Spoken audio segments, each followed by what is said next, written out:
যেটা শোনাচ্ছিলাম আল্লাহর নবীর স্ত্রী আম্মাজান আয়েশার একটা জীবনী বলে এতদূর চলে আসলাম। নবীর অভ্যাস ছিল তিনি যখন বিদেশে কোনো সফরে যেতেন রাসূলের কোনো না কোনো একজন স্ত্রীকে তিনি নিয়ে যেতেন।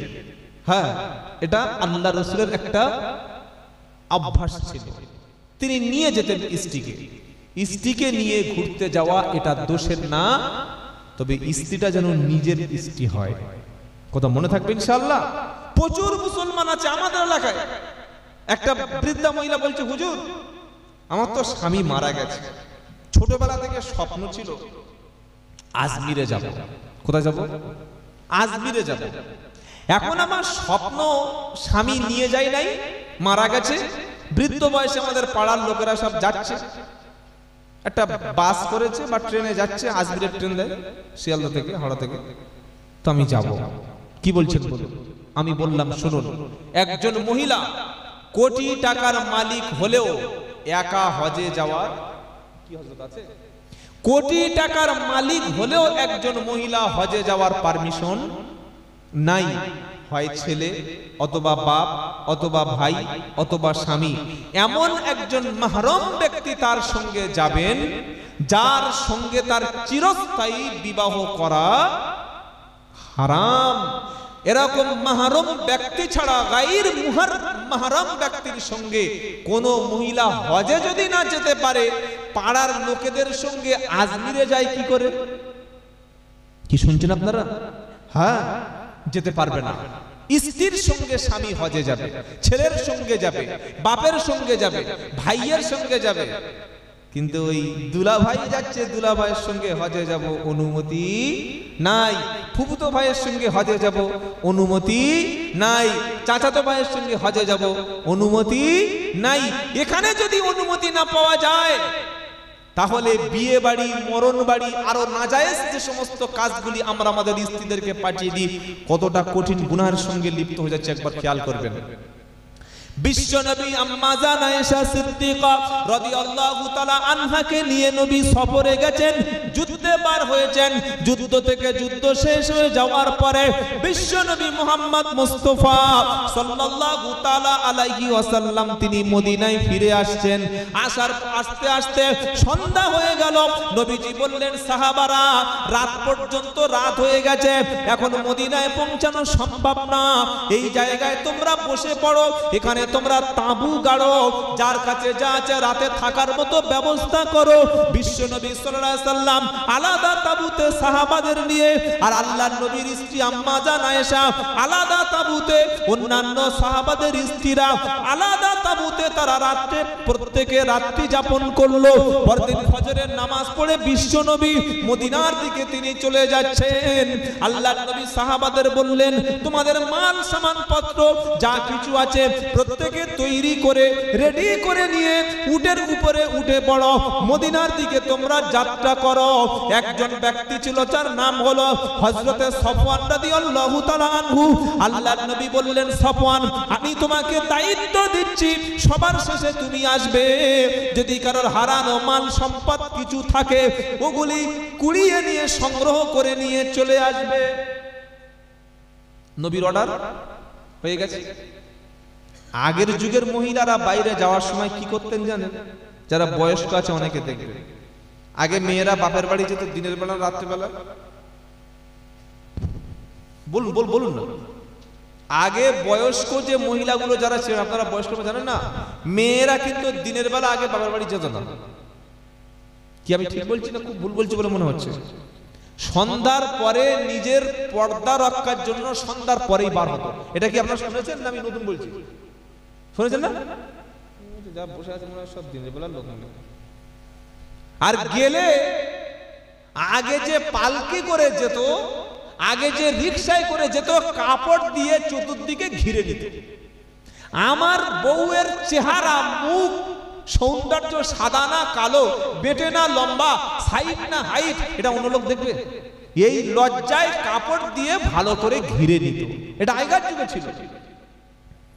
কিন্তু এখন শ্বশুরের দেওয়া বুলেট, পিছনে শাড়ি পরে বিবিকে তুলে দিয়েছে, মাথায় ওড়না নাই, পেটে কাপড় নাই, ব্লাউজের অংশ সব দেখা যাচ্ছে। সকলে বলছে কে কে মেয়েটা? তো ভাবি, তো ভাবি, এত সুন্দর ভাবি, বুঝতে পারছেন তো ভাবি যাচ্ছে। এটা মুসলমান বলছে নাউজুবিল্লাহি মিন যালিক। আমার স্ত্রী থেকে একজন দাঁত কেলাবে, আমার স্ত্রী থেকে একজন পছন্দ করবে, আমার স্ত্রীকে একজন চুজ করবে, আমার স্ত্রীকে একজন লাইক করবে, আমার স্ত্রী সম্পর্কে একজন কমেন্টস করবে, আর আমি দাঁত বার করব? ওর থেকে আমার পুরুষাঙ্গ কেটে দেওয়া অনেক ভালো। ওর থেকে হিঁচড়ে হয়ে হাততালি দিয়ে ট্রেনে বসে মাল কামানো ভালো। যে আমার স্ত্রী একজন পরপুরুষের দিকে হাসবে, সে আমার স্ত্রীর দিকে হাসবে, আর আমি খুশি হব। আমার স্ত্রী বলে খুব সুন্দর মেয়ে বিয়ে করেছে, কোথায় কোথায় বাড়ি কোথায়, বাড়ি কোথায়? বলে মুরাদি সাহেব। আল্লাহ, খুব সুন্দর মেয়ে।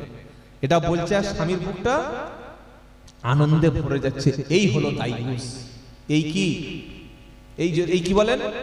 কোরআন শোনাচ্ছে নবী। কোন নবী?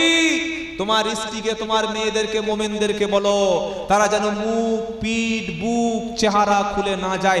ইয়া আইয়ুহান নাবিয়্যু কুল্লি আজওয়াজিকা ওয়া বানাতিকা ওয়া নিসাইল মুমিনিনা ইদুনিনা আলাইহিন্না বিন জালাবিবিহিন্না দালিকা আদনা আইয়ুরাফনা ফালা ইউদাইন। 22 নম্বর পারা 5 নম্বর পৃষ্ঠা 8 নম্বর লাইন, সূরার নাম আহজাব।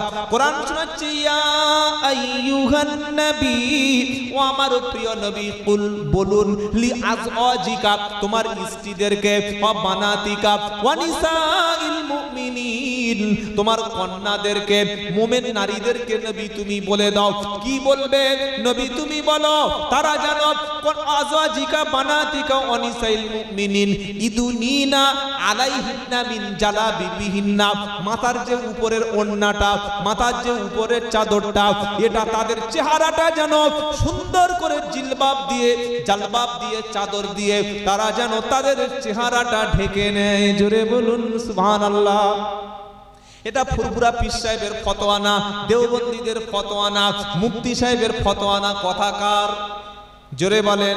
কোরআন বলছে নারী তুমি তোমার মুখটা, তোমার সৌন্দর্যটা, তোমার চেহারাটা, তোমার লুকটা, তোমার ফেসটা তুমি মাথার উপর থেকে সুন্দর একটা কাপড় দিয়ে ঢেকে নাও। ঢাকলে কি হবে? কোরআন শোনাচ্ছে দালিকা আদনা আইয়ুরাফনা ফালা ইউদাইন তোমাকে মুমিন নারী হিসাবে চেনা যাবে। আর 2 নম্বর হলো কোন পরপুরুষ, কোন নিকৃষ্ট সমাজ বিরোধী, কোন লম্পট বখাটে ছেলে ধর্ষণ করার মতো নারী দেখলে যাদের চোখটা চলে যায়, সুন্দর নারী দেখলে যাদের মনের মধ্যে খায়েশাত আছে, ওরা যেন সুন্দর চেহারার কোন স্ত্রীকে দেখে উত্ত্যক্ত না করতে পারে, শ্লীলতাহানি না করতে পারে, ধর্ষণ করার চেষ্টা না করতে পারে, রেপ করার চেষ্টা না করতে পারে, কোন নারীর ফোন নাম্বার যেন না চাইতে পারে। কোন ভাবি খুব সুন্দর দেখতে, দাদার সঙ্গে তোমার মানায়নি, এত সুন্দর বউ আর এই রকম দাদার সঙ্গে চলে, এ কথা কোন পুরুষ যেন না বলতে পারে। নবী তোমার নারীদেরকে, কন্যাদেরকে এবং মুমিনদেরকে বলে দাও তারা যেন তাদের চেহারাটা কাপড় দিয়ে ঢেকে নেয়। অর্ডার কার? গতকাল বীরভূমের রামপুরহাট, বীরভূমের রামপুরহাট একজন স্কুলের শিক্ষক, শিক্ষক মানে কি সমতুল্য? জোরে বলেন। পিতার সমতুল্য। আর শিক্ষিকা মানে মায়ের সমতুল্য, তাই তো আমরা বলি তো বাবা। হ্যাঁ, ওই স্কুল শিক্ষক ক্লাস 7-এর একটা মেয়েকে সবসময় পিছনে উত্ত্যক্ত করত। বাচ্চা 7 পড়ে মানে কত বয়স? 13, 14 বা 12 এর বেশি হবে কি? ক্লাস 7-এর একটা মেয়ের পিছনে স্কুল মাস্টার, তার নাম হচ্ছে মনোজ পাল, সব সময় টিটকারি করত, ওই নারীটার উত্ত্যক্ত করত, পিছনে ঘুরত। এক কথা তার শরীরটা ভোগ করে বলে, বাংলা কথা। অনেকদিন সুযোগ পেয়ে গতকাল পেয়ে গেছে। তাকে ধর্ষণ করেছে, নিজের ছাত্রীকে ধর্ষণ করে সে ছেড়ে দেয়নি, ক্ষান্ত হয়নি। তার লাশটাকে টুকরো টুকরো করে এমন গোপন জায়গায় ফেলে দিয়েছে পুলিশ কুকুর বোঝেন, যেগুলো তদন্ত করা কুকুর পুলিশের কাছে থাকে, হ্যাঁ, ওই স্পেশাল ডগ দিয়ে, কুকুর দিয়ে, ইনভেস্টিগেশন টিম দিয়ে, তবে টুকরো টুকরো লাশটা পাওয়া গেছে। এই যদি বর্তমান শিক্ষা ব্যবস্থার অবস্থা হয়, আমাদের মেয়েদের স্কুল কলেজে পাঠানোর আগে ভাবতে হবে না এবার বলুন? হ্যাঁ না কিচ্ছু বলে না? হ্যাঁ মানে একটা বলুন। আপনারা বলবেন না বীরভূমে ঘটেছে, আমাদের উত্তর 24 পরগনায় ঘটে না। এ বাবা, ঘটতে পারে কি পারে না? এই যুগ হচ্ছে সেই যুগ যে যুগে বাপ তার মেয়েকে ধর্ষণ করে জেল খাটছে। এই যুগ হলো সেই যুগ। গুরমিত রাম রহিম সিং ইনসান বাড়ি কোথায়? হরিয়ানা। কত নারীকে? 1000 নারীকে ধর্ষণ করে তাদেরকে কেটে পুঁতে দিয়ে কঙ্কালগুলো মাটির সঙ্গে মিশিয়ে দিয়ে জেল খাটছে। আর নাম বলবো আশারাম বাপু, ধর্ষণের আসামি, জেল খাটছে। এরকম কয়েক শত নাম বলা যায়, কিন্তু আমি বলতে চাচ্ছি না। আপনার মেয়েকে হাই স্কুলে, কলেজে, ইউনিভার্সিটিতে, টিউশনিতে পাঠানোর আগে 50 বার ভাববেন যে মাস্টারের কাছে টিউশনি পড়তে দিচ্ছি, সন্ধ্যার পরে যার কাছে আমি পাঠাচ্ছি, যে ব্যাচে আমার মেয়েটা পড়তে যাচ্ছে, ও আমার মেয়েকে ধর্ষণ করবে না তো? ও আমার মেয়েটাকে নিয়ে খারাপ বলৎকার, খারাপ কাজ, জেনা ব্যভিচার করবে না তো? আর করার জন্য সেই রিপোর্ট প্রতিনিয়ত আমাদের হাতে আসছে। তাই আমি অনুরোধ করছি আপনার কন্যাকে গার্লস স্কুলে শিক্ষা করতে পাঠান। গার্লস স্কুল যদি সম্ভব না হয়, যেখানে মিশন আছে, যে মিশনগুলিতে মহিলা শিক্ষিকা দ্বারা পরিচালনা করা হয়, মহিলা শিক্ষিকা দ্বারা যেখানে গার্ড আছে, টাকা খরচ করে হলেও আপনার মেয়েকে ওই রকম মিশনে, ওই রকম গার্লসে পড়ান। বর্তমান যে কো এডুকেশন, যেটা পুরুষ আর নারীর সংমিশ্রণ শিক্ষা, এখানে পড়াশোনা করে আপনার মেয়ে মাধ্যমিক, উচ্চ মাধ্যমিক, গ্রাজুয়েশন কমপ্লিট করবে। ও একসাথে পুরুষ, একসাথে নারী পড়াশোনা করে এসে হয় সতীত্ব হারাবে, কুমারিত্ব হারাবে, তা না হলে নাস্তিক হবে, বেঈমান হবে, মুরতাদ হবে, একজন অগ্নি উপাসক তৈরি হবে। আর বোরকা ছাড়বে, হিজাব ছাড়বে, নামাজ ছাড়বে, দিন ছাড়বে, চরিত্র ছাড়বে, শেষে পেটে বাচ্চা এনে নষ্ট করে তবে বিয়ে করতে যাবে। এরকম প্রমাণ দেবো কি? কয়েক ডজন প্রমাণ আছে। বলছে আমার মেয়ের গ্র্যাজুয়েশন, এমএ, বিএড। আরে মুসলমান, আমি বলছি না যে আপনি শিক্ষা করাবেন না, সেই স্কুলে পড়ান যে স্কুলের শিক্ষা দিচ্ছেন শিক্ষিকা শুধু girls school, girls college, girls mission, সেই জায়গায় আপনি পড়া শিক্ষা করুন। এটা করার দরকার আছে না নাই? হ্যাঁ না বলুন। আপনারা বলবেন না হুজুর আমার মেয়ে পর্দার সঙ্গে যায়। আপনি জানেন আপনার মেয়ে পর্দা করে স্কুলে ঢোকার সময় তাকে কটূক্তি করা হয়, এই সব মেয়েরা মাথায় কাপড় দেয় নাই, তুই কোন হিসাবের মেয়ের মাথায় কাপড় আছে? এটা বলছে কি বলে না? ঘৃণা করছে, তুচ্ছ তাচ্ছিল্য করছে। সেটা তো আমরা দেখেছি, মুস্কান একটা মেয়ে ছেলে, তার সামনে কি করা হলো, এটা সারা পৃথিবী দেখেছে। সুতরাং গার্লস কলেজ, গার্লস মিশন, বিশেষ করে আপনাদের গ্রামের যে শিক্ষা প্রতিষ্ঠান খাদিজাতুল কুবরা, কি ভাই তাই তো নাকি? আপনাদের গ্রামে তো, হ্যাঁ, আমাদের রজব আলী ভাই যে প্রতিষ্ঠানের ডাইরেক্টর, আলহামদুলিল্লাহ কি খেদমত না দিনের হচ্ছে। হাজার হাজার ছাত্রী পড়াশোনা করে আলেমা হাফেজা হয়ে দিনের জন্য, তারা দিনের জন্য নিজেকে কুরবান করে দিচ্ছে। ছেড়ে বলুন সুবহানাল্লাহ। আমি কি বলেছি বুঝতে পেরেছেন? চরিত্রহীন লম্পট টিউশনি মাস্টার এবং কো এডুকেশন, ছেলে মেয়ে একসঙ্গে পড়াশোনা করে, ওই রকম স্কুল, ওই রকম কলেজ, ওই রকম ইউনিভার্সিটি বর্জন করে নারী শিক্ষা, নারীর দ্বারা পরিচালনা, ওই রকম স্কুল, কলেজ, ইউনিভার্সিটি খুঁজে খুঁজে বা ওই রকম মিশনে টাকা খরচ করে আপনার মেয়েকে পড়তে পাঠান। যদি মনে করেন ওরকম স্কুল নাই, ওরকম কলেজ, ইউনিভার্সিটি নাই, আপনার মেয়ে লেখাপড়া না শিখুক। হুজুর আপনি কি মূর্খ বানাতে চাইছেন? লেখাপড়া শিখে যদি সতীত্ব হারায়, লেখাপড়া শিখে যদি ধর্ষিতা হয়, লেখাপড়া শিখে যদি নাস্তিক তৈরি হয়ে যায়, লেখাপড়া শিখে যদি মাথার কাপড় না থাকে, লেখাপড়া শিখে সে যদি কুমারিত্ব নষ্ট করে, লেখাপড়া শিখে সে যদি ইসলাম থেকে বার হয়ে যায়, লেখাপড়া শিখে সে যদি মুরতাদ হয়ে যায়, ওই রকম শিক্ষার চাইতে শিক্ষা না দেওয়াই ভালো। কি কথা বুঝতে পেরেছেন কি বললাম? মানে কেউ ভুলভাল ব্যাখ্যা নেবেন না। হ্যাঁ বলবো হুজুর বলে গেছে লেখাপড়া শিখতে মানা করে নাই। আমি বলছি উচ্চ শিক্ষার জন্য পয়সা খরচ করুন, ভালো স্কুল, ভালো মিশন, সেই জায়গায় আমাদের নারীদেরকে উচ্চ শিক্ষায় শিক্ষিত করাবো, পর্দার সঙ্গে, হেফাজতের সঙ্গে। বলুন ইনশাআল্লাহ। 2 পয়সা শিক্ষার জন্য ব্যয় করুন। খাই প্রত্যেকদিন গোশ, মুসলিম পাড়া মানে গোশ। হ্যাঁ, মুসলিম পাড়া যেখানে গরুর গোশ বড় বড় বড় বড় বড় সব রকম ঝুলছে, আর রডে ঝুলিয়ে রেখেছে। 2 দিন পরে যে তোমাকে ঝুলিয়ে দেবে সে হুঁশ তোমার নাই। কি বুঝলেন? খালি গোশ খেয়ে যাচ্ছে, এবেলা গোশ ওবেলা গোশ, আজকের ইলিশ মাছ, ঘরের কি বিশাল। কিন্তু আমার ছেলে আমার মেয়ে মূর্খ থাকবে, অশিক্ষিত থাকবে, এটা মুসলমান সমাজ কখনো মেনে নেবে না। তাই ভাই আমাদের ঘরে যাদের মা আছে, বোন আছে, আমরা পর্দার সঙ্গে বাইরে পাঠাবো ইনশাআল্লাহ। নবীজি বললেন, সাহাবারা প্রত্যেকে মদিনায় যাওয়ার জন্য তৈরি হয়ে যাও, প্রত্যেকে তোমাদের নারীদেরকে উটের পিঠে তুলে দাও। নবীর যুগে, সাহাবাদের যুগে তাদের স্ত্রীদেরকে উটের পিঠে তুলে দেওয়ার আগে তারা ভালো করে ঘিরে দিত কাপড় দিয়ে। ওই ঘিরে দেওয়ার অংশটার নাম হতো হাওদা। আল্লাহর নবীর স্ত্রী আয়েশা সিদ্দিকার জন্য একটা উট বরাদ্দ করে বিশ্ব নবী। নবী আগে মদিনার দিকে যখন কাফেলা নিয়ে চলে গেছে, সাহাবাদের বললেন, সাহাবারা তোমরা উট নিয়ে মদিনার দিকে চলো। আম্মা জান আয়েশা সিদ্দিকা তার জন্য যে উটটা ছিল, উটের উপরে একটা কাপড় ঘেরা কাঠের অংশ ছিল, যেটা জমিনে বসানো ছিল। আম্মা জান আয়েশা সিদ্দিকার উটে ওঠার আগে তিনি দূরে গেছেন ইস্তেঞ্জা করতে বাথরুমে, গিয়ে দেখছেন গলার হার নাই। হারটা খুঁজতে খুঁজতে দেরি হয়ে গেল। আম্মা জান আয়েশা সিদ্দিকা রাদিয়াল্লাহু তাআলা আনহা ফিরে এসে দেখছেন মদিনার সমস্ত সাহাবারা সব উট নিয়ে সকলে মদিনার দিকে চলে গেছে। আম্মা জান আয়েশা সিদ্দিকা রাদিয়াল্লাহু তাআলা আনহা তার উটটাও মদিনার দিকে চলে গেছে। আচ্ছা, আয়েশা সিদ্দিকার উটটা চলে যাওয়ার কারণ কি? কারণ কি জানেন?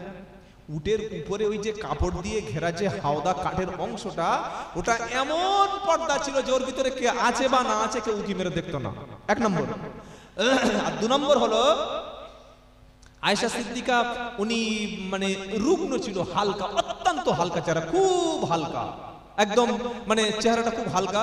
সাহাবারা যখন ওই কাঠের ঘেরা কাপড়টা যখন উটের উপরে তুলে দিচ্ছিল আয়েশা সিদ্দিকার বসার আসনটা, তারা বুঝতেই পারে নাই যে এর ভিতরে আয়েশা সিদ্দিকা আছে না নেই, এটা বুঝতে পারে নাই। মনে করেছে আছে, মনে করে তুলে দিয়েছে, সব চলে গেছে। উনি গলার হার হারিয়ে গেছে, খুঁজে খুঁজে খুঁজে খুঁজে ফিরে এসে দেখছে সব চলে গেছে। উনি বললেন, আমি তো পিছনে যাওয়া বুদ্ধিমানের কাজ নয়, এক কাজ করি আমি বসে পড়ি, আর আল্লাহর নবী যখন আমাকে খোঁজ করবেন তখন কাউকে না কাউকে পাঠিয়ে দেবেন, আমাকে নিয়ে যাবে। তখন একটু ফজর হতে মানে সকাল হতে বাকি আছে। আয়েশা সিদ্দিকা ঘুমিয়ে পড়েছেন, আর ঘুমানো অবস্থায় ওই হাওয়া বা বাতাস এসে আমার রাসূলের স্ত্রী আয়েশা সিদ্দিকার এই মুখের কাপড়ের অংশটা একটু সরে গেছে, মানে মুখটা খুলে গেছে। আগে বলেছি আল্লাহর নবী এই যুদ্ধ থেকে ফেরার পথে যে সাহাবার উপরে দায়িত্ব দিয়েছিলেন যে তুমি সবার শেষে আসবে, আর যদি কারোর কিছু অংশ বা হারানো জিনিস পড়ে থাকে ওটা তুমি কুড়িয়ে নিয়ে বাড়ি চলে আসবে, মদিনা চলে আসবে। তাহলে আয়েশা সিদ্দিকা শুয়ে পড়েছেন, সবাই চলে গেছে কাফেলা, ফিরছেন সবার শেষে কে? সফওয়ান রাদিয়াল্লাহু তাআলা আনহু। তিনি এসে দেখছেন যে আয়েশা সিদ্দিকার মুখটা খোলা আর মুখের কাপড় সরে গেছে। তিনি সঙ্গে সঙ্গে বললেন, ইন্না লিল্লাহি ওয়া ইন্না ইলাইহি রাজিউন। আচ্ছা, এটার মানে কি আয়েশা সিদ্দিকা এই দেখো বলে মারা গেছে, কি অবস্থা দেখো, এটা মানে আয়েশা সিদ্দিকা মারা গেছে। এতদিন এই ওয়াজ শুনলেন, ইন্না লিল্লাহ মানে মারা যায়, পাগলা কথা। ইন্না লিল্লাহ শুধু মরা লোকের জন্য পড়ে না, ক্ষতি হলে, বিপদ হলে, হারিয়ে গেলে, লস হয়ে গেলে, কোন রকম কোনো কিছু মাইনাস হয়ে গেলে, কিছু হারিয়ে গেলে কি বলতে হয়? ইন্না লিল্লাহি ওয়া ইন্না ইলাইহি রাজিউন। সফওয়ান রাদিয়াল্লাহু আনহু এসে দেখছেন এই সব সাহাবা চলে গেছেন, নবীও চলে গেছেন, আর আয়েশা সিদ্দিকা একা যাবে কি করে? ওই জন্য তিনি পড়লেন ইন্না লিল্লাহি ওয়া ইন্না ইলাইহি রাজিউন। এবার অনেকে প্রশ্ন করবেন, হুজুর আপনি তো বললেন যে নবীকে আল্লাহ বলেছেন নবী সব স্ত্রী যেন চেহারা ঢাকে, মুখ ঢাকে, তাহলে নবীর স্ত্রী আয়েশা সিদ্দিকাকে দেখে সফওয়ান কি করে চিনতে পারলো যেটা নবীর স্ত্রী? তাহলে নিশ্চয়ই আগে দেখেছিল। কি ভাই, আগে দেখে তবে তো চিনবে। ইমাম সাহেবের বাড়ি আমাদের মালঞ্চের দিকে, হুজুর বলেছেন তাই তো নাকি? আচ্ছা, ইমাম সাহেবের স্ত্রীকে আপনারা দেখেছেন কি কেউ? হ্যাঁ না বলুন। দেখেন, উনি একদিন কি করলো, এশার নামাজের আগে একটা গাড়ি করে, গ্রামে জলসা হচ্ছে বা ঈদের আগে, ওনার স্ত্রীকে, সাপোজ উদাহরণ দিচ্ছি, এনে আর মসজিদের সেক্রেটারির বাড়িতে রেখে দিয়েছে। বলেছে, ভাই আমার স্ত্রী ইমাম সাহেবের বিবির মুখ, মানে নিশ্চয়ই বুঝতে পারছো যে কি জিনিস, তোমার বউ ছাড়া যেন তুমিও ভুল করে খুলে দেখবে না, বলে দিয়েছে। ওনার স্ত্রীর মুখ যদি এই এলাকার কোনো বেটা ছেলে না দেখে থাকে, তাহলে কেউ কি ওনার স্ত্রীর মুখ প্রথম দেখলে বুঝতে পারবে যে আমার স্ত্রী? সফওয়ান রাদিয়াল্লাহু তাআলা আয়েশা সিদ্দিকার খোলা মুখটা দেখে কি করে বুঝতে পারলো আয়েশা? প্রশ্ন। নিশ্চয়ই আগে দেখেছিলেন, তাই তো? হ্যাঁ না বলেন না? আগে না দেখলে কি করে বুঝবে আয়েশা? আর ইন্না লিল্লাহ কেন বলতে যাবে? আগে কি দেখেছিলেন? ইয়েস। কেন দেখেছিলেন? কি জন্য দেখেছিলেন? নবী কেন নিজের স্ত্রীর মুখটা দেখতে দিলেন? যখন পর্দার আয়াতটা নাজিল হয়নি, পুরুষের সামনে নারীর মুখ খোলা রেখে যখন যাওয়া নিষেধ ছিল না, সেই সময় আয়েশা সিদ্দিকাকে একাধিকবার এই সফওয়ান দেখেছিলেন। কথা বুঝতে পারছেন না? পারছেন না?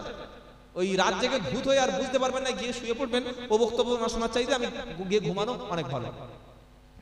আগে পর্দার আয়াত নাজিল হওয়ার আগে একাধিকবার আয়েশা সিদ্দিকা দেখেছিলেন, তাই তিনি বললেন যে ইন্না লিল্লাহি ওয়া ইন্না ইলাইহি রাজিউন। এইবার একটা প্রশ্ন, কোন নারী যদি হারাম নারী, আপনার চোখ দৃষ্টি তার দিকে তাকানো হারাম, সেই নারীটা যদি আপনার চোখের সামনে চলে আসে, এই সময় আপনি কি করবেন?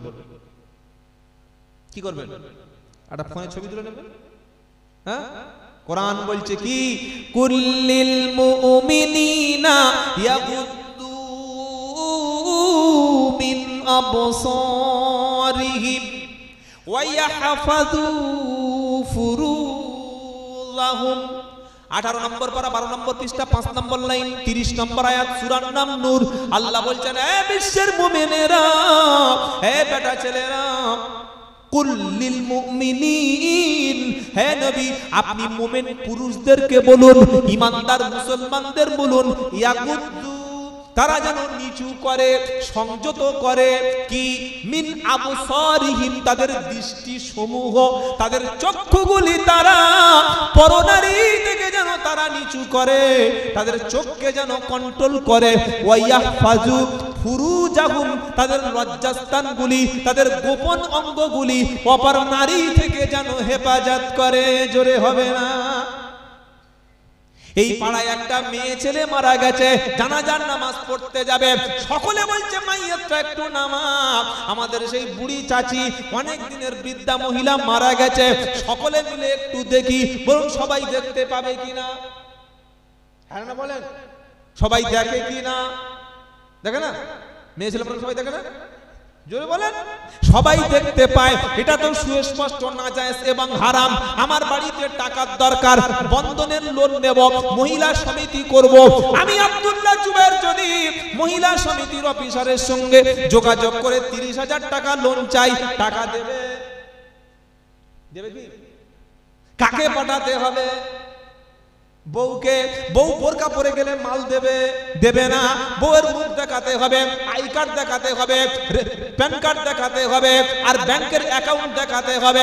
এই সুন্দরী বাড়ির স্ত্রীদেরকে নিয়ে ওই লুচ্চা লম্পট, ওই রকম একজন শয়তান ঈমান নষ্টকারী সুদের মাস্টার এসে আমাদের বাড়ির মহিলাদের মাঝখানে বসে বসে বসে বসে নারীদের মুখের দিকে তাকাচ্ছে। আমাদের স্ত্রীগুলি বন্দরের অফিসের সামনে বসে বসে তাদের মুখের দিকে হাসছে, তাকাচ্ছে, গল্প করছে, আর মাসে মাসে লোন দিচ্ছে। স্ত্রীর ঈমানও নষ্ট হচ্ছে, স্বামীও দায়ুস হচ্ছে, আর জাহান্নামে যাওয়ারও টিকিট রেডি করছে। তবে আমার মনে হয় এখানে সব আল্লাহওয়ালা পীরের মুরিদ, সব পাশে খাদিজা মাদ্রাসা আছে, এরকম আকাম কুকাম মনে হয় কোদালিয়ার লোক করে না। করে? হ্যাঁ, এই করে করে? হ্যাঁ না বলে না? যদি করে থাকি আমরা, বলার দরকার নাই। গুনাহ করেছেন বা করি, গুনাহটা প্রকাশ করা আরেকটা গুনাহ। গুনাহটা গোপনে করেছি, ওটা প্রকাশ করে দেওয়া আর একটা কথা, যদি এরকম কোনো আসামি আমাদের মধ্যে একজনও যদি থেকে থাকে, বাড়িতে গিয়ে মাথায় বালিশে হাত দিয়ে একটু ভেবে দেখবেন যে আল্লাহর নবী সাল্লাল্লাহু আলাইহি ওয়াসাল্লামের কথা অনুযায়ী আমি তো দায়ুস হলাম নাকি? দায়ুস কোশ্চিন কালে জান্নাতে যাবে না। দায়ুস কিন্তু কোনো মেয়ে ছেলে নয় বাবা, দায়ুস কোনো নারী নয়, দায়ুস পুরুষ। কোন পুরুষ? মা, বোন, স্ত্রী, কন্যাকে বেপরদায় রাখে, মজা নেয়, আটক করে না, কন্ট্রোল করে না, তারা হলো সুস্পষ্ট দায়ুস। আল্লাহ আমাদের হেফাজত করুক, বলুন আমিন। এই বক্তব্যটা ইমাম সাহেব করলে আমার চাকরি নিয়ে টানাটানি চলে যাবে। কি হুজুর, কে তোমার বলতে বলেছে? আমরা তোমার কি আছে? খবরদার, আলেম ওলামা, পীর মাশায়েখ, আল্লাহওয়ালা, ওয়াইজিন বক্তা কোরআন হাদিসের কথা বললে আপনার স্বার্থে লাগলেও কখনো তার বিরুদ্ধে যাবেন না। কথা মনে থাকবে ইনশাআল্লাহ। যেই সাফওয়ান মুখ দেখলো সঙ্গে সঙ্গে বললেন ইন্না লিল্লাহ, আর ইন্না লিল্লাহ শুনে আয়েশা সিদ্দিকা সঙ্গে সঙ্গে ঘুম ভেঙে মুখটা ঢেকে নিয়েছে, সঙ্গে সঙ্গে মুখ ঢাকা। কারণ নারী, মুসলমান ঘরের মেয়ে কোনোদিন পরপুরুষের সামনে মুখ খুলতে পারে না, আর পরপুরুষের সামনে মুখ খুলে ঘরে যারা, তারা মুসলমান কিনা প্রশ্ন চিহ্ন থেকেই যাবে। আম্মা জান আয়েশা সিদ্দিকা বলেন, সফওয়ান রাদিয়াল্লাহু তাআলা আনহু আমাকে ইশারা করে বললেন উটের পিঠে উঠে বসো। আমি তার সঙ্গে কোনো কথা বলিনি, তিনি আমার সাথে কোনো কথা বলেনি। ইশারা করে আমাকে বললেন উটের পিঠে উঠে বসো। আমি উটের পিঠে উঠে বসলাম, তিনি উটটা আগে চালিয়ে দিলেন। বিশ্বনবী আস্তে আস্তে মদিনায় তখন জোহরের ওয়াক্ত হয়ে গেল, আর সফওয়ান রাদিয়াল্লাহু তাআলা আনহু তিনি পিছিয়ে পড়েছেন। আয়েশা সিদ্দিকা তার আগে আগে আসছিল। এই খবরটা যখন মদিনায় পৌঁছে গেল, মদিনায় মুসলমানদের সবচাইতে বড় দুশমন ছিল, নাম হলো আব্দুল্লাহ ইবনে উবাই, মুনাফিকদের সর্দার। তার কাজ ছিল নবীর বিরুদ্ধে মিথ্যা সংবাদ তৈরি করা, নবীর মান সম্মান নিয়ে সমাজে অপমান করে দেওয়া। এই আব্দুল্লাহ ইবনে উবাই মুনাফিকদের সর্দার মদিনায় খবর রটিয়ে দিল নবীর স্ত্রী আয়েশা সিদ্দিকা এতর শেষে কেন আসছে, সফওয়ান তার শেষে সবার শেষে আসছে কেন, তাদের মধ্যে কোনো একটা ঘটনা কিছু ঘটে গেছে, নাউজুবিল্লাহ, তাদের মধ্যে কিছু একটা ঘটনা ঘটেছে, না ঘটলে কেন এত দেরি করে আসবে, সবার শেষে কেন পিছিয়ে পড়বে। খবরটা যখন নবীর কানে পৌঁছে গেল, আমার নবী রাহমাতাল লিল আলামিন, দয়ার সাগর বিশ্ব নবী, তিনি কষ্ট পেলেন। আল্লাহর নবী খুব ভেঙে পড়লেন। নবী 1 মাস পর্যন্ত তিনি সাহাবাদের কাছে পরামর্শ করলেন। এদিকে মুনাফিকদের সর্দার মদিনায় যেখানে যাচ্ছে সেখানে বলছে, শুনেছো আল্লাহর নবীর স্ত্রী আয়েশা সিদ্দিকা আর সফওয়ান দুজনের মধ্যে কি একটা যেন চলছে। এই খবরটা দ্রুত সমাজে ভাইরাল হয়ে গেল। বিশ্ব নবীর বিরুদ্ধে মুনাফিকরা যেমন মিথ্যা কথা বলে দিল, ওই সময় নবীর কয়েকজন মুসলমান সাহাবা তারাও মুনাফিকদের সঙ্গে তারাও কথা বলতে শুরু করলো। নিশ্চয়ই কিছু একটা ঘটেছে, যা ঘটে যা রটে তা না কিছু না কিছু ঘটে। আব্দুল্লাহ ইবনে উবাই মুনাফিকদের সর্দার বলল, অনেকদিন পর একটা নবীর জব্দ করার রাস্তা পেয়েছি, অনেকদিন সুযোগ খুঁজছিলাম, অনেকদিন সুযোগ খুঁজেছি। এদিকে দিন যাচ্ছে, রাত আসছে, আল্লাহর নবীর চোখে আর ঠিক মতো ঘুম নাই। বিশ্ব নবী মুহাম্মদ সাল্লাল্লাহু আলাইহি ওয়াসাল্লাম তিনি জানতেই পারেন নাই যে ওখানে কি হয়েছিল, সত্যি কি কোনো খারাপ কাজ করেছিল বা সত্যি তারা কোন রকমের কোন পাপের সঙ্গে যুক্ত ছিল, এটা আল্লাহর নবী ততক্ষণ পর্যন্ত জানতে পারে নাই। 1 মাস, কমাস যদি বলেন 1 মাস হয়ে গেছে। নবী দুজন সাহাবাকে ডাকলেন, এক হচ্ছে উসামা আর একজন হচ্ছে হযরতে আলী রাদিয়াল্লাহু আনহুমা। দুজন সাহাবাকে নবী মসজিদে নববীর মধ্যে ডেকে বলছে, উসামা, উসামা এদিকে এসো। বলে, ইয়া রাসূলুল্লাহ বলুন। বলছে, আচ্ছা এই যে খবর শুনেছো তো? বলে, হ্যাঁ। আচ্ছা তুমি বলো, আয়েশা সিদ্দিকা সম্পর্কে যা খবর শুনেছে, এরকম যে ঘটনা দুর্ঘটনা যা সমাজে প্রচার হচ্ছে, আচ্ছা তুমি বড় দেখি সত্যি করে মানে ব্যাপারটা কি হতে পারে, সত্যিকার কিছু কোনো ব্যাপার আছে? উসামা রাদিয়াল্লাহু তাআলা আনহু বলছেন, ইয়া রাসূলুল্লাহ আমি সাক্ষী, আল্লাহ সাক্ষী, আপনার স্ত্রী আয়েশা সিদ্দিকা সম্পর্কে যতটুকু আমি জানি, তিনি পবিত্র, তিনি নিষ্কলঙ্ক, তিনি একদম সম্পূর্ণ পবিত্র। বলুন সুবহানাল্লাহ। এরকম হতেই পারে না, আয়েশা সিদ্দিকার দ্বারা এমন কাজ সম্ভব না। নবী হযরত আলী কি বলছেন, আচ্ছা আলী রাদিয়াল্লাহু আনহু বলো বাবা, আয়েশা সিদ্দিকা সম্পর্কে তোমার কি মতামত? হযরত আলী বলছেন, ইয়া রাসূলুল্লাহ, হাবিবাল্লাহ, আপনি খালি আয়েশাকে নিয়ে পড়ে আছেন। মুনাফিকরা দেখছেন তার বিরুদ্ধে উল্টোপাল্টা বলছে, সমাজে প্রচার হয়ে গেছে, আপনার মান সম্মান নিয়ে অনেক মানুষ ছেলে খেলা করছে, ক্ষতি হচ্ছে। তো আল্লাহ তো আপনার একটা স্ত্রী রাখেন, আর অনেক তো স্ত্রী রেখেছে, তো তাকে যদি না হয়তো ছেড়ে দিন না, কেন আপনি খামাখা নিয়ে এই খালি আয়েশা সিদ্দিকা কি করছেন আর টেনশন করে ঝামেলা করছেন? বাদ দেন, তালাক দিয়ে দিন, আরো স্ত্রী তো আপনার আছে। কি ভাই শুনছেন আপনারা? হযরত আলী কোনো দোষ নাই, কিন্তু এরকম বললে ঈমান চলে যাবে, আলী ভুল করেছে বলা যাবে না সাহাবাদের। আমাদের সমাজে এরকম মানুষ আছে, সংসার ভেঙে দেওয়া আছে না নাই? আমি হযরত আলীর ব্যাপারে কোনো মন্তব্য করছি না, কিন্তু আমাদের সমাজে সংসার নষ্ট করার মতো এরকম কূট, মুনাফিক, দুশ্চরিত্র কিছু নারী আছে সমাজে। আপনি কাজে চলে যাবেন, আপনার বউয়ের কাছে এসে পিছনে পিছনে, এই তো স্বামী এত ইনকাম করে টাকা পয়সা হাতে দেয়, হ্যাঁ তোর ভালো শাড়ি কি, এমন মাথায় বিষ ঢেলে যাবে, 5 মাস যাবে না বউ বাবার বাড়িতে আর আসবে না। এরকম হয় কি হয় না? হযরত আলী বললেন, বিশ্ব নবী, আল্লাহ আপনার স্ত্রীর অভাব রাখে নাই, আপনার যদি মনে না হয় স্ত্রীকে তালাক দিয়ে দিন। কেন এমন স্ত্রী রাখার কি দরকার আছে? বিশ্ব নবী মুহাম্মদ মুস্তাফা সাল্লাল্লাহু তাআলা আলাইহি ওয়াসাল্লাম 1 মাস হয়ে গেছে, ওখানে কি ঘটেছিল? ওই জায়গায় সফওয়ান এবং আয়েশা দুজনের মধ্যে কি হয়েছিল আমার নবী কিছুই জানতে পারেন নাই, কারণ গায়বের মালিক কিন্তু কে? জোরে বলেন। অনেক বেদাতি ভণ্ড আছে, তারা বলে আল্লাহর নবী হাজির নাজির, বলে না? মুজাদ্দেদ জামান আবু বকর সিদ্দিক রাহমাতুল্লাহ আলাইহি বলেছেন, হাজির নাজির হলেন স্বয়ং আল্লাহ, বিশ্ব নবী কখনো হাজির নাজির নয়। এখন হাজির আর নাজির মানে কি? হাজির মানে উপস্থিত, সব জায়গায় উপস্থিত, সব জায়গায় দেখছেন, সব জায়গায় থাকছেন, সব জায়গায় তিনি সবকিছু উপস্থিত আছেন। সব জায়গায় যিনি উপস্থিত আছেন তিনি কে? জোরে বলেন, আল্লাহ। আর সবকিছু যিনি দেখছেন তিনি কে? আল্লাহ। হাজির মানে উপস্থিত, নাজির মানে তিনি দেখছেন। হাজির নাজির সব জায়গায় যিনি, তার নাম হলো আল্লাহ। জোরে বলুন সুবহানাল্লাহ। বিশ্বনবী গায়েবের কোনো খবর রাখেন না। আম্মা জান আয়েশা সিদ্দিকা বলেন, কেউ যদি বলে নবী গায়েব জানে, সে মিথ্যা বললো, সে মিথ্যা বলল।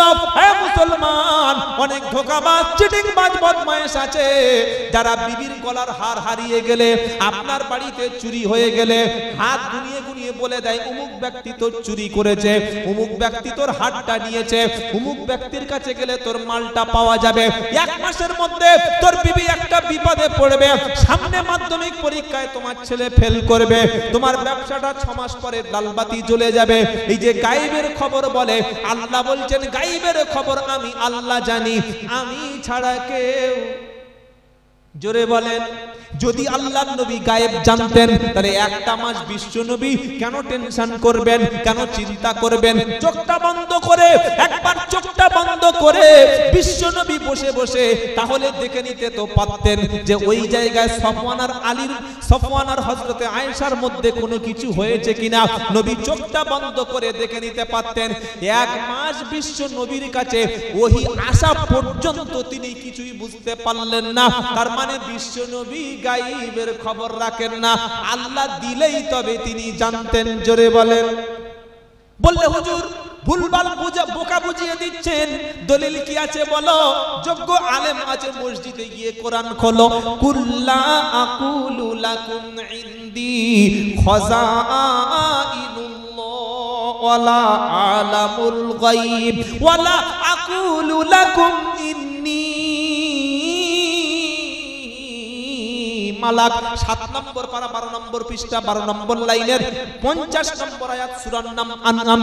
আল্লাহ বলছেন, কুল, নবী তুমি বলো, কুল্লা আকুলু লাকুম ইনদি খাযাইনুল্লাহ আল্লাহ, হে নবী তুমি বলো আল্লাহর ভান্ডার খাজানা সম্পদের মালিকানা আমি নবী নই, ওয়ালা আলামুল গায়ব, আর আমি নবী গায়বের খবর কিছু জানি না, গায়বের মালিক আমি নই। সুবহানাল্লাহ বলেন। আরেকটু চলুন 7 নম্বর পারা 14 নম্বর পৃষ্ঠা 1 নম্বর লাইন 59 নম্বর আয়াত সূরা আনআম। আবার আল্লাহ বলছে ওয়া ইনদাহু মাফাতিহুল গায়বি লা ইয়ালামুহা। এটা 7 পারা সূরা আনআমের একদম 65 নম্বর আয়াতের 59 নম্বর আয়াতের পৃষ্ঠার প্রথম দিক থেকে আয়াত শুরু হচ্ছে ওয়া ইনদাহু মাফাতিহুল গায়বি লা ইয়ালামুহা ইল্লাহু। আল্লাহ বলছেন নবী তুমি বলো ওয়া ইনদাহু মাফাতিহুল গায়ব, গায়বের চাবিকাঠি আছে শুধুমাত্র আমি আল্লাহর কাছে। আমি আল্লাহ ছাড়া অদৃশ্য ভবিষ্যৎ ওখানে এখানে পিছনে সামনে 2 দিন পরে 3 দিন পরে কি হয়েছে কি হবে এসব কোনো খবর নবী তুমি কেউ জানে না। গায়বের খবর শুধু একমাত্র আল্লাহর কাছে আছে চাবি।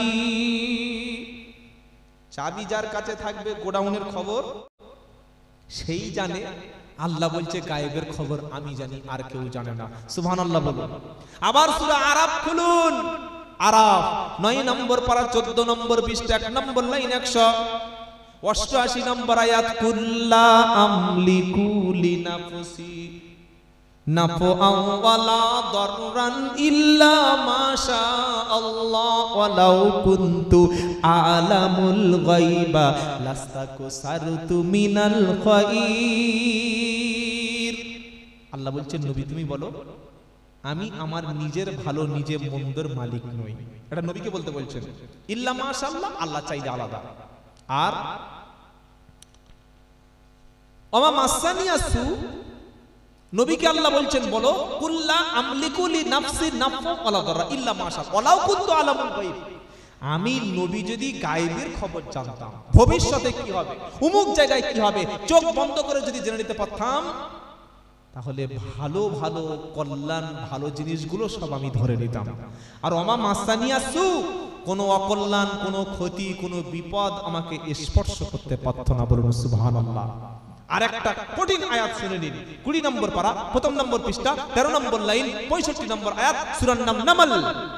আল্লাহ বলছেন কুল লা ইয়ালামু মান ফিস সামাওয়াতি ওয়াল আরদিল গায়বা ইল্লাল্লাহ। নবী তুমি বলো আসমান এবং জমিনের মধ্যে গায়বের খবর অদৃশ্যের খবর আল্লাহ ছাড়া আর কেউ জানে। এরপরে কিছু ভণ্ড বেদাতি তারা বলবে, ওই পুরুলিয়ার দিকে আমি দেখেছি বেদাতি ফকির নামাজ রোজা কিচ্ছু নাই, গাঁজা খায় মদ খায় মাজারে বসে থাকে আর চোখ বন্ধ করে করে বলে আমি আমার মুরিদের খবর বলে দিতে পারি। চিটিংবাজির একটা সীমা আছে, ভণ্ডামির একটা সীমা আছে। চোখ বন্ধ করে মুরিদের খবর বলে দিতে পারছে, এক ওয়াক্ত নামাজ পড়ে না। কি বলছি কথা বুঝতে পারছেন না? তাই মানুষের হাত গণনা করা, বাটি চালানো করা, ভবিষ্যৎ গণনা করা, কারোর হাত দেখিয়ে গলার হার কোথায় গেছে, আমার মোবাইল চুরি হয়ে গেছে, আমার গরু চুরি হয়ে গেছে, আমার বাইক চুরি হয়ে গেছে, এই সমস্ত ভণ্ড প্রতারক ঈমানচোরদের হাত থেকে আল্লাহ আমাদের সমাজকে যেন হেফাজত করে। সকল বলুন আল্লাহুম্মা আমিন। যদি এরকম চিটিংবাজি করে বুঝতে হবে হয় জাদুকর তা না হলে মিথ্যাবাদী। কি বলছি শুনতে পাচ্ছেন না? পরশুদিন একজন এসে বলছে হুজুর আমার মেয়ের জ্বর, তাই বললাম সুন্নাত তরিকা অনুযায়ী ঝাড়ফুঁক করা যাবে। সুন্নাত কি শুনছেন আপনারা? ঝাড়ফুঁক করা সুন্নাত এবং ঝাড়ফুঁক করে হাদিয়া নেওয়া জায়েজ। এই বিষয়ে হাদিস আছে, আমি আজকে বলছি না।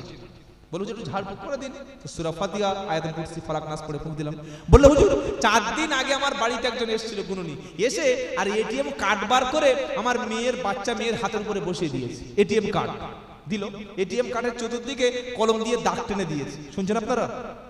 আর বেশি না, 2-4টা কথা বলে আমরা শেষ করে দেবো।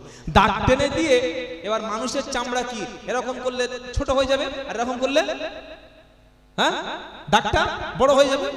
এবার এরকম যখন টেনেছে 1 ইঞ্চি চামড়াটা সরে গেছে, তখন বলছে তোমার মেয়ের উপর দৃষ্টি আছে। কি দৃষ্টি আছে? কিরকম চিটিং বাজার দেখো, উপর দৃষ্টি আছে। কি করতে হবে? ঘর বন্ধ করতে হবে। আর কি করতে হবে? 5000 টাকা লাগবে। আর কি লাগবে?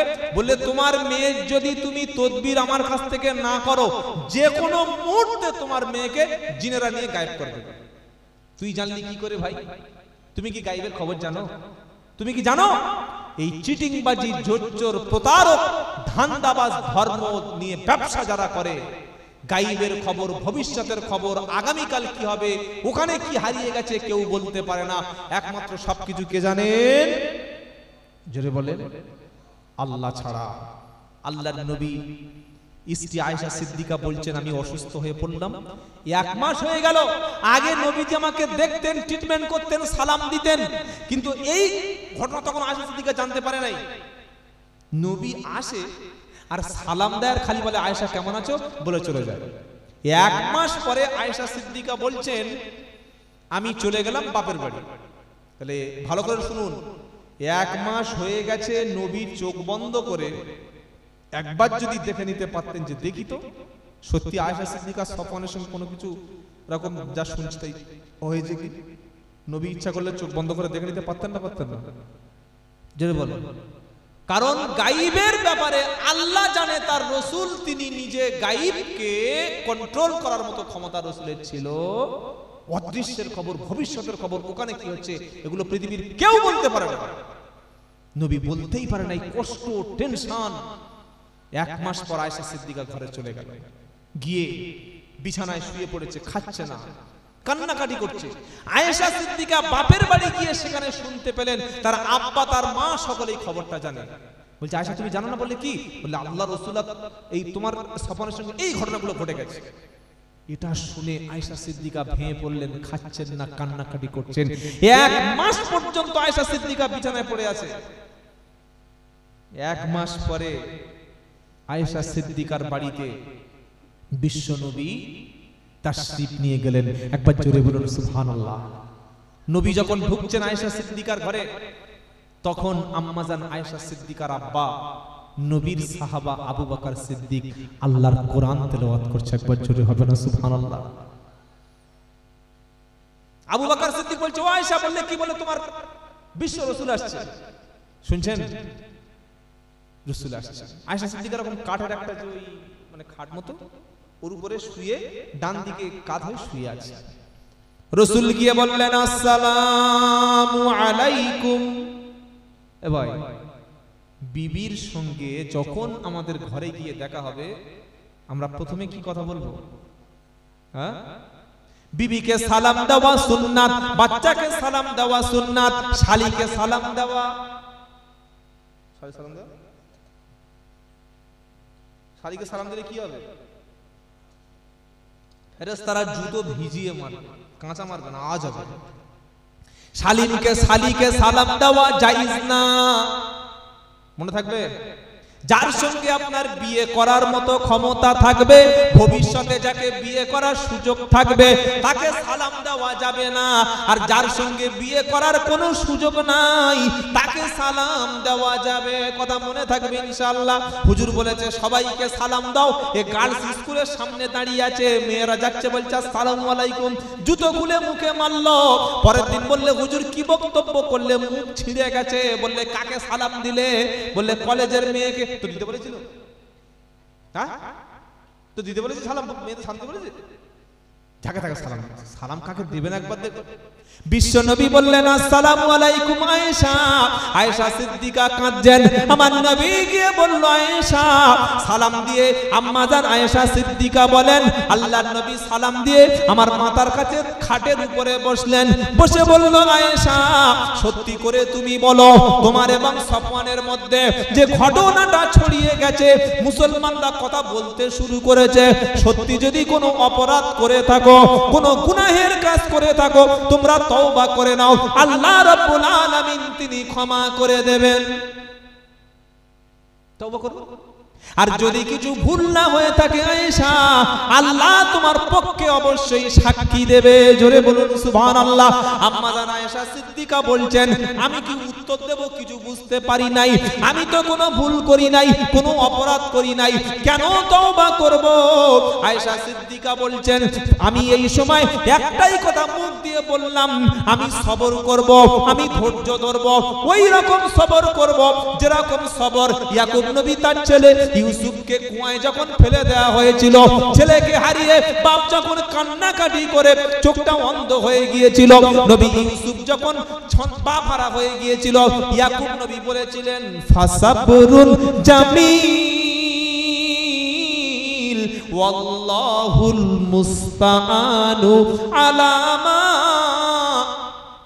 তাসিফুন।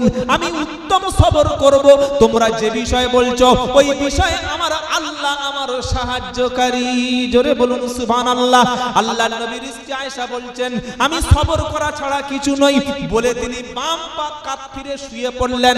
বিশ্ব নবী বসে আছেন, আম্মা জান আয়েশা সিদ্দিকা রাদিয়াল্লাহু তাআলা আনহা তিনি বলছেন বিশ্বনবী মুহাম্মদ মুস্তাফা সাল্লাল্লাহু তাআলা আলাইহি ওয়াসাল্লাম তিনি আমার ব্যাপারে সাক্ষী দিচ্ছেন, বলছেন আয়েশা তুমি শুনে রাখো, আয়েশা তুমি শুনে রাখো, যদি তুমি কোনো অন্যায় করো তাহলে অবশ্যই আল্লাহ রাব্বুল আলামিন তোমার পক্ষে সাক্ষী দেবে। যদি তুমি সত্যি অন্যায় না করে থাকো আল্লাহ তোমার পক্ষে, জোরে বলেন, আল্লাহ তোমার পক্ষে সাক্ষী দেবে। আর যদি তুমি কোনো গুনাহের কাজ করে থাকো আয়েশা তওবা করো। নবী বলেছেন, আর আয়েশা সিদ্দিকা কি বলছেন, হুজুর আমি সব করি নাই তো আমি কেন তওবা করতে যাব? কি ভাই, কেউ মদ খায়নি সে মদ তওবা করবে? হ্যাঁ, কেউ চুরি করেনি চোর বলে নিজেকে দাবি করবে? আয়েশা সিদ্দিকা কথাটা শুনে নবীকে বলেন আমি সবর করা ছাড়া কোনো উপায় নাই, আমি বললেও কেউ বিশ্বাস করবে না বলে আয়েশা সিদ্দিকা পাশে কাত হয়ে শুয়ে পড়েছে, কাঁদছে, সব কাঁদছে। আল্লাহর নবী বসে আছেন, তখন উঠে নাই। আয়েশা সিদ্দিকা বলছেন হয়তো আমি ভেবেছি যে আল্লাহ রাব্বুল আলামিন আমার চরিত্র সম্পর্কে নবীকে স্বপ্নের মধ্যে জানিয়ে দেবেন, কিন্তু 1 মিনিটের মধ্যে দেখলাম আমার তক্তাপোষ আমার যে খাট ঠক ঠক ঠক ঠক করে কাঁপছে, নবীর চেহারা ভারী হয়ে যাচ্ছে, নবীর চেহারা থেকে ঘাম ঝরে যাচ্ছে, বিশ্বনবী কাঁপতে শুরু করেছে, বিশ্বনবীর মাথাটা নিচু হয়ে গেছে। সঙ্গে সঙ্গে জিবরাইল কোরআনের সূরা নূর নিয়ে চলে এসেছে, জোরে বলুন সুবহানাল্লাহ। জিবরাইল চলে এসেছে, এসে আমার পক্ষে 10টি আয়াত জিবরাইল নবীকে শুনিয়ে দিয়েছেন, জোরে বলুন সুবহানাল্লাহ।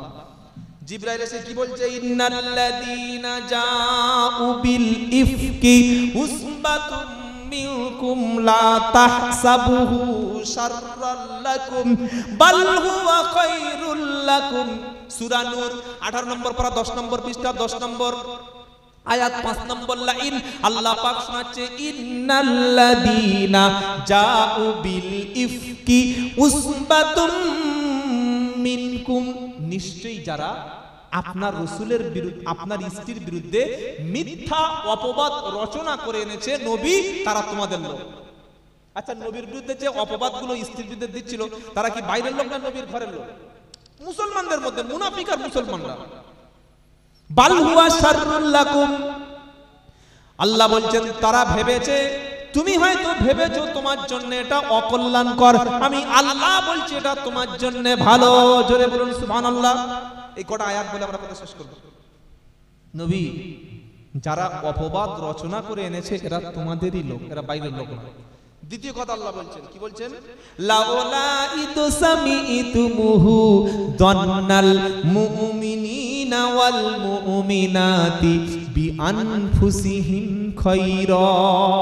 ও মুমিনেরা, ও ঈমানদারেরা, যখন নবীর স্ত্রী সম্পর্কে তোমরা বাজে একটা কথা শুনলে তখন তোমরা কেন বললে না যে হাযা ইফকুম মুবিন, এটা একটা মিথ্যা বাজে তুহমত বাজে অপবাদ, নবীর স্ত্রী এমন কাজ করতে পারলে না। হে মুমিনেরা, এটা তোমরা বললে না কেন? আল্লাহ হুমকি দিচ্ছেন। আল্লাহ পরোক্ষভাবে মানুষ ইনডাইরেক্টলি ভাবে আল্লাহ ওই মুসলমানদেরকে তিনি বলছেন, শাসন করছেন, এই মুসলমানেরা রাসূলের স্ত্রী সম্পর্কে যখন এরকম একটা কথা শুনলে তোমরা কেন বললে না? রাসূলের স্ত্রী সম্পর্কে ভালো ধারণা কেন করলে না? আয়েশা সিদ্দিকা সম্পর্কে তোমাদের মনোভাব কেন খারাপ করলে?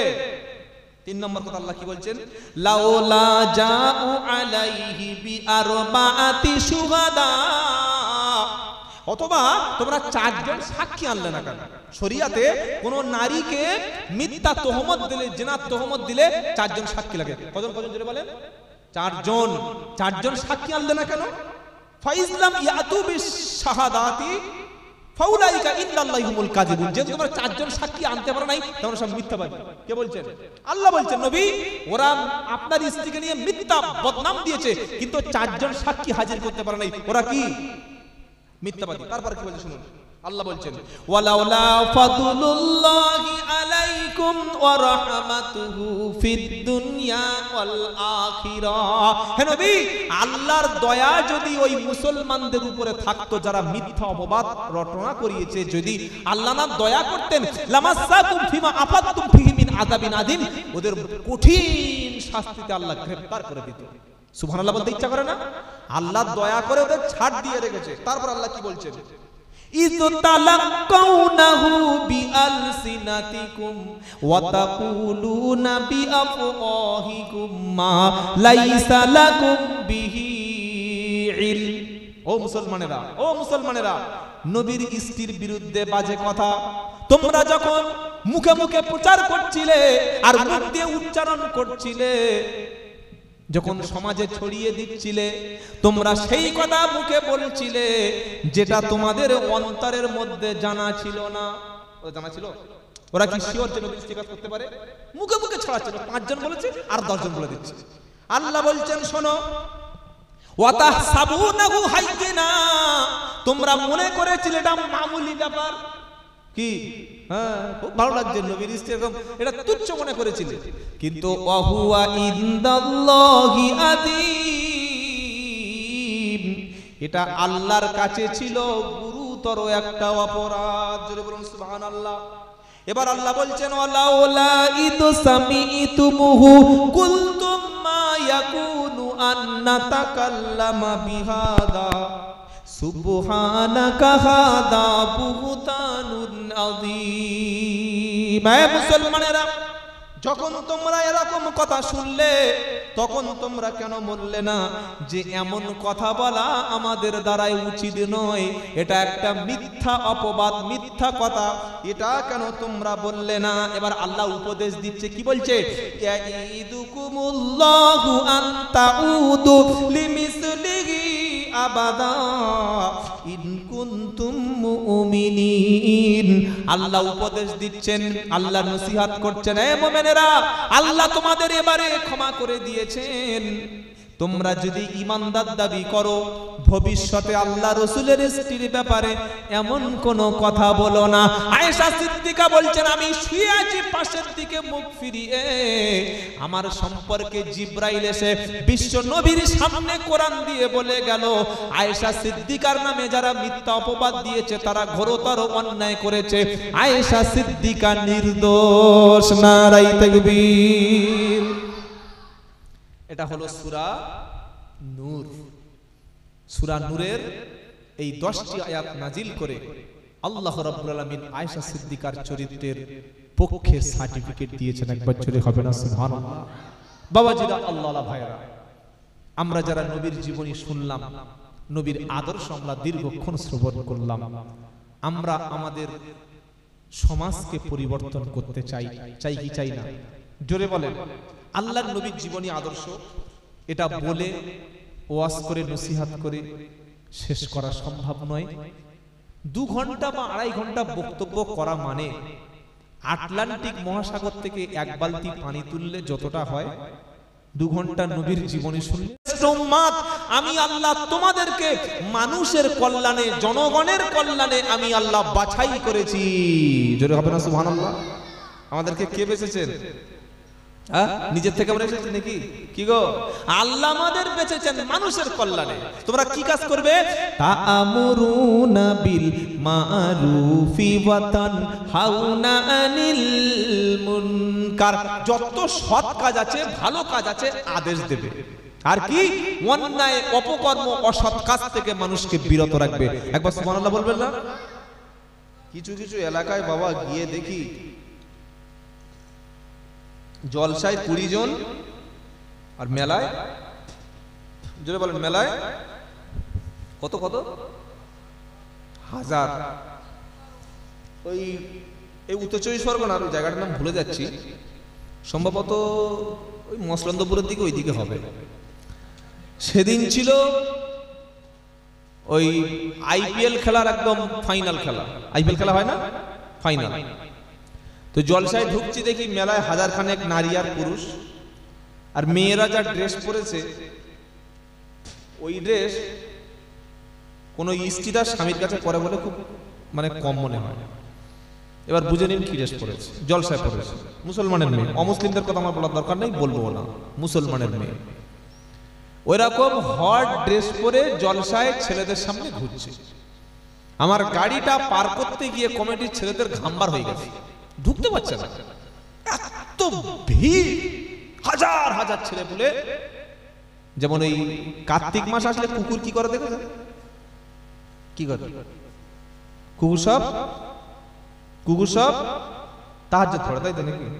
কি কার্তিক মাস আসলে কুকুর যেমন করে ঠিক ছেলে মেয়ে হুড়োহুড়ি কাড়াকাড়ি করছে। আমি দেখে আর সহ্য করতে পারি না। ওই যে ভিড়টা পার করে আমাকে জলসায় নিয়ে গেছে, সময় কম ছিল, গিয়েই ফরজ নামাজটা সুন্নত পড়েই মঞ্চে উঠে পড়েছি। উঠে দেখি 3 জন ব্যক্তি সামনে বসে আছে, বয়স্ক লোক।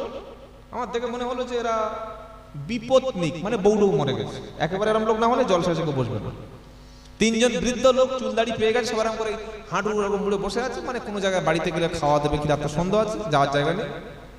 আর প্যান্ডেলের এই শেষের দিকে দিকে একটা কুকুর রকম করে বসে আছে হাঁটু মুড়ে। তাহলে কজন হলো? কজন? 3টে মানুষের একটা কুকুর, 4 জন। তাই বললাম আপনারা শোভা দিয়েছেন কেন? খুব বলেছি, সালাম দিয়ে আর কিছু বলেন, শোভা দিয়েছেন কেন? এখানে কুকুর জলসা শুনতে এসছে, আর এই জ্যান্ত কুকুরগুলো রাস্তায় ঘুরছে। এরা কোন কুকুরের কুকুরেরা? এরা তো মানুষ, এরা তো পশু, এরা তো জানোয়ার। আমার ড্রাইভার গাড়িতে ছিল, বলে হুজুর নামার পরে বলছে, বলে গাড়ি ভেঙেই ফেলছিল, বলে ওর গাড়িটা ভেঙে দেবে। ভেঙে দেবে দেবে কি আছে? সত্য বললে, ন্যায় বললে গাড়ি ভাঙবে, গাড়ি আবার কেনা হবে, অসুবিধা নাই। কিন্তু তোমরা জলসা দেবে আর তোমাদের বাড়ির বউরা, বাড়ির মেয়েরা ল্যাংটো হয়ে তারা নাচবে, পরপুরুষের ছেলেদের এনে আকৃষ্ট করবে, আর আমরা এই কানে হাত দিয়ে চোখ বুঝে কতদিন চলবে? এখন যুগটা হচ্ছে অনলাইনের যুগ, ইন্টারনেটের যুগ, ফেসবুকের যুগ, টুইটারের যুগ, চ্যাটজিপিটির যুগ, হোয়াটসঅ্যাপের যুগ, সোশ্যাল মিডিয়ার যুগ। এখন আর চোখ বন্ধ করে বললে লোক শুনবে? সেদিন অনেক আগে পার হয়ে গেছে। 2025-এর বক্তব্য 25-এর মতো করতে হবে। আগে চোখ বুজিয়ে কথা বললে লোক চোখ বুজিয়ে শুনতো, এখন আর চোখ বুজিয়ে ওইসব ভুলভাল বকার সময় নাই। আমি অন্তরস্থল থেকে ধন্যবাদ জানাবো। আমি ওই মসজিদের সামনে এসে বলেছিলাম যে উত্তর 24 পরগনা এই একমাত্র জলসা যেটা মেলা ছাড়া, বেপর্দা ছাড়া, নাজায়েজ হারাম কাজ ছাড়া এই একটা জলসা হচ্ছে। আলহামদুলিল্লাহ বলেন। অনেক ছেলে তারা অখুশি, হুজুর একটু মেলা না হলে জমে, কি বুঝলেন, একটু এনজয় হবে, ফুর্তি হবে। আমার বাড়ির বউ, আমার বাড়ির মেয়েরা মেলায় গিয়ে একটু ঠেলা ঠোকর খাবে, তবে তোমার ভালো লাগবে, হ্যাঁ, তবে তো মজা লাগবে। আমার বাড়ির বউরা, মেয়েরা লোক দেখবে না যে এটা কার বউ, এত সুন্দর, হ্যাঁ, আমার ইয়ং মেয়েটা দেখবে না।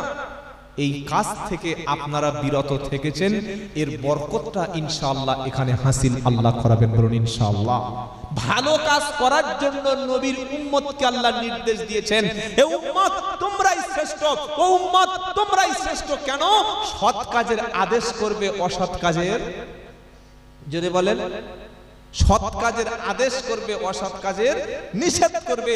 এজন্যই আল্লাহ তোমাদের বাছাই করে বলেছে, কুনতুম খায়রা উম্মাতিন উখরিজাত লিন-নাস তা'মুরুনা বিল মারুফি ওয়া তানহাউনা আনিল মুনকার। তোমরাই সবচাইতে উত্তম উম্মাত। আমি আল্লাহ তোমাদের বাছাই করেছি, ছাঁটাই করেছি এই কারণে, যেহেতু সৎ কাজের আদেশ দেবে, অন্যায় থেকে মানুষদেরকে নিষেধ করবে। আর এটা করবে যারা, আমার আল্লাহ বলছেন তারা সফল, তারা জান্নাতি। বলে যে সফল এটা আবার কোথায় পেলে? এই আয়াতটা 110 নাম্বার, এবার যে আয়াতটা বলবো 105 নাম্বার, 4 নম্বর পারা, একদম আল ইমরান সূরার 2য় পৃষ্ঠার 7 নম্বর লাইনের 105 নম্বর আয়াত, ওয়ালতাকুম মিনকুম উম্মাতুন ইয়াদউনা ইলাল খায়র ইয়া'মুরুনা বিল মা'রুফি ওয়া ইয়ানহাউনা আনিল মুনকার ওয়া উলাইকা হুমুল মুফলিহুন। নারায়ে তাকবীর। আমার আল্লাহ বলছেন তোমাদের মধ্যে একদল লোক এমন থাকবে। এই আয়াতের তাফসিরে আল্লামা ইবনে কাসির তাফসির ইবনে কাসিরের মধ্যে তিনি বলেছেন একদল লোক এমন থাকবে যারা মানুষদেরকে কল্যাণের দিকে ভালো পথে ডাকবে। ওই মানুষরা হলো হাক্কানি আলেম উলামা। জোরে বলুন না সুবহানাল্লাহ। পেটের দিকে পকেটের দিকে আমার দাওয়াত হবে কিনা, ইমামতি থাকবে কিনা, আমার মুরিদ থাকবে কিনা, মানুষ আমার ভালো কথা বলবে কিনা, আমি চলে যাওয়ার পরে মানুষ আমার খুঁজে খুঁজে ফোন নাম্বার নেবে কিনা, পাশের গ্রামে জলসায় দাওয়াত করবে কিনা, এই গ্রামে বক্তব্য করে গেলে মুরিদ আমার বাড়বে কিনা, ভক্ত আমার বাড়বে কিনা, ইমামতি করতে গেলে ইমামতি টিকবে কিনা, আলেম কখনো এটা ভাববে না। কোরআন শোনাচ্ছে ওয়ালতাকুম মিনকুম উম্মাতুন ইয়াদউনা ইলাল খায়র। তোমাদের মধ্যে এক শ্রেণীর ব্যক্তি থাকবে যারা মানুষদেরকে কল্যাণের দিকে ভালোর দিকে ডাকবে। তাদের টার্গেট থাকবে দুটো। কি টার্গেট? হলো তা ইয়ামুরুনা বিল মারুফি ওয়া ইয়ানহাউনা আনিল মুনকার। তারা সৎ কাজের আদেশ দেবে, অন্যায় থেকে মানুষকে ফিরাবে। জোরে বলুন। সমাজের সব মানুষ ভুল করলে আমিও ভুল করব, তাই তো নাকি? হ্যাঁ, কিছু কিছু মানুষ বলে যে সবাই বলছে সবাই বলে আমি তাই করবো না। 10 যেখানে খোদা সেখানে, এটা বলি কি বলি না? এটা সম্পূর্ণ ভুল কথা। 10 জন মদ খাচ্ছে, লটারির টিকিট কাটছে, জুয়া খেলছে, তাস খেলছে, আল্লাহ বলছে তোরা 10 জন তাস খেলছি আর একজন নামাজ পড়ছে, ওই 10 জনের জায়গায় আমি আছি, তাই তো নাকি? হ্যাঁ, পৃথিবীর 1 কোটি মানুষ যদি আল্লাহর দুশমনি করে, তারা যদি হারাম কাজের সঙ্গে লিপ্ত হয়, আমি তাই করব। 10 যেখানে খোদা সেখানে কথাটা সত্য না। হক যেখানে, ইনসাফ যেখানে, ইসলামের কথা যেখানে, দ্বীনের কথা যেখানে, আমার আল্লাহ সেখানে। বলুন সুবহানাল্লাহ। একা হলেও লড়াই করুন, একা হলেও সমাজ পরিবর্তন করুন। সমাজ পরিবর্তনের জন্য 500 লোক লাগে না, 2000 লোক লাগে না, 3000 লোক লাগে না। যুবক, ন্যায়, সত্য, হাক্কানি আলেম ওলামা 2 জন 4 জন হলে একটা সমাজ পরিবর্তন করে দেওয়ার জন্য যথেষ্ট। জোরে বলুন সুবহানাল্লাহ। হকের পথে থাকুন, ইনসাফের পথে থাকুন, ন্যায়ের পক্ষে থাকুন। কে ভালো বললো কে খারাপ বললো ওটা দেখার দরকার নাই। শোনাচ্ছিলাম আল্লাহ সবার, রসুলও সবার, কোরআনও সবার, আর এই উম্মত যারা আমরাও সমস্ত মানুষের কল্যাণের জন্য এসেছি। জোরে বলুন সুবহানাল্লাহ। আবার কাবা শরীফ সম্পর্কে আল্লাহ বলছে, কি বলছে? কোরআনুল কারীম আল্লাহ বলছেন ওয়ামা জাআল্লাল বাইতা মাসাবাতাল লিন্নাস। কাবা শরীফ শুধু মুসলমানদের জন্য নয়, এটা বিশ্বের সমস্ত মানুষদের জন্য আল্লাহ কিবলা বানিয়ে দিয়েছেন। জোরে বলুন সুবহানাল্লাহ। পৃথিবীর সব মানুষ যদি সবাই একত্রিত হয়, কাবা শরীফ আল্লাহ তাদের জন্য কিবলায় তিনি পরিবর্তন করে দিয়েছেন। গোটা বিশ্বের মানুষ যারাই ঈমান আনবে, যারাই কলেমা পড়বে, সবার জন্য আল্লাহর ঘর কাবা বাইতুল্লাহ। একবার জোরে হবে না সুবহানাল্লাহ?